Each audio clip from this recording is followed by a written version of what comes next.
Merci, Pat. Ready?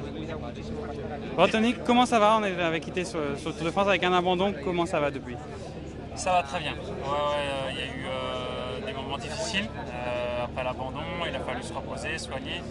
Il y a eu une autre chute à la Classica Saint-Sébastien qui a encore été dure. Et voilà, depuis 3 semaines, parti sur de bons rails. Donc voilà, j'espère que tout va bien se passer. Qu'est-ce que vous attendez de cette Vuelta? On le sait, c'est une course assez explosive, offensive, et c'est un type de course qui devrait vous plaire.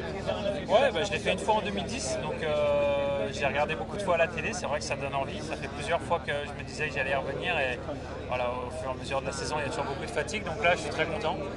Je pense qu'il y aura beaucoup d'opportunités et voilà, essayer de se faire plaisir déjà et ensuite voilà, gagner l'étape, faire des belles choses. Qu'est-ce qui vous a poussé donc, à le faire cette année quand les autres années c'était plus compliqué? Non, ça a toujours été au programme cette année aussi de faire une fois Tour Vuelta. Et puis les autres années, après le Tour de France, il y avait trop de fatigue et je préférais aller faire d'autres courses. Et cette année, après l'abandon, je me suis reposé et après avec l'équipe on a parlé. Et, voilà, c'était un peu mon programme du début de saison. Et là, après l'abandon, voilà, je me voyais bien repartir, essayer de prendre ma revanche sur un grand tour et venir à la Vuelta. Quels sont les objectifs de l'équipe ici? On sait qu'il y a Alex Geniez qui a fait un très bon Giro, qui a aussi gagné l'étape aussi sur la Vuelta. Est-ce que ça va être plutôt une équipe d'opportunistes ou alors une équipe avec un leader pour le général, ou les deux? Non, après, on sait qu'on ne part pas ici avec un objectif pour le général de faire un podium ou top 5. On verra, je pense qu'au fur et à mesure des jours, comment sont les jambes de chacun.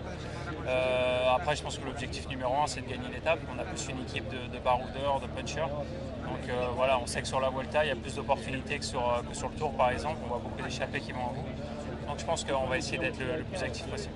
Gagner une étape peut-être déjà dès dimanche, parce qu'il y a une arrivée qui est pas mal pour vous, je pense. Oui, il y a une arrivée qui peut être bien, il y a une possibilité pour l'échapper aussi, donc c'est pour ça qu'il y a plein d'opportunités. La Vuelta, qu'est-ce qu'il y a de différent sur la Vuelta par rapport aux autres grands tours? Non, déjà c'est le dernier, c'est en fin de saison, il y a un peloton moins stressé, il fait beau, les routes sont belles, beaucoup d'arrivées difficiles. Donc voilà, c'est plein de choses qui font que je pense que la Vuelta est souvent plus cool qu'un Giro ou un Tour de France.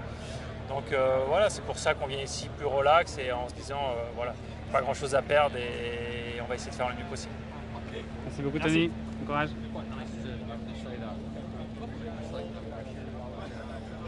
Take your plate there.